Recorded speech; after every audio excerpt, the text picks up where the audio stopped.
আছে সেখানে আমি অনেককে দেখতে পাচ্ছি ওখানে। তো যে স্পিকারের স্ট্যান্ডগুলি আছে সেখানে আমি অনেককে দেখতে পাচ্ছি। ও মাই গড। আচ্ছা, আরো কিছু বিষয় এই দিকটাতে যারা আমরা বসেছি ভাইয়েরা, এই যে আমার ভাইয়েরা, হ্যাঁ আমরা সবাই নিরাপত্তার স্বার্থে এই জায়গাটুকু কিন্তু খুব গুরুত্বপূর্ণ। যদি এখানটায় বসেন নাচা যাবে না, যদি নাচতে হয়।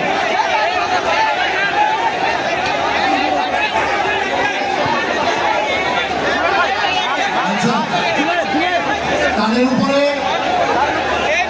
স্পিকার কেবলটাকে একটু নাড়িয়ে দিতে হবে। তার নিচে যারা আছে একটু সরে যান।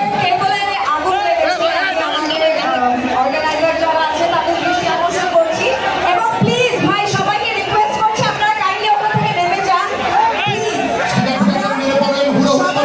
সুস্থ স্বাভাবিক একটা অনুষ্ঠান চাই। করবেন না কোনোভাবে। ডান পাশে স্পিকারে যারা রয়েছে তাদেরকে বিনীতভাবে অনুরোধ করছি স্পিকারের স্ট্যান্ড থেকে নেমে যেতে প্লিজ। এটা পতাকা ওড়ানোর জায়গা নয়, আপনারা কাইন্ডলি নিচে নেমে যান। আচ্ছা, আপনারা ওইখান থেকে নেমে যান এবং ওই জায়গাটার নিচে যারা দাঁড়িয়ে আছেন যেখানে আগুনটা জ্বলছে আমরা দেখতে পাচ্ছি, তার নিচ থেকে দয়া করে সরে যাবে। আর এরপর আপনার স্পিকারে দয়া করে কেউ উঠবেন না। আমাদের এই বিশাল আয়োজন আপনাদের করবেন না, সুস্থ স্বাভাবিক একটা অনুষ্ঠান চাই, করবেন না কোনোভাবে।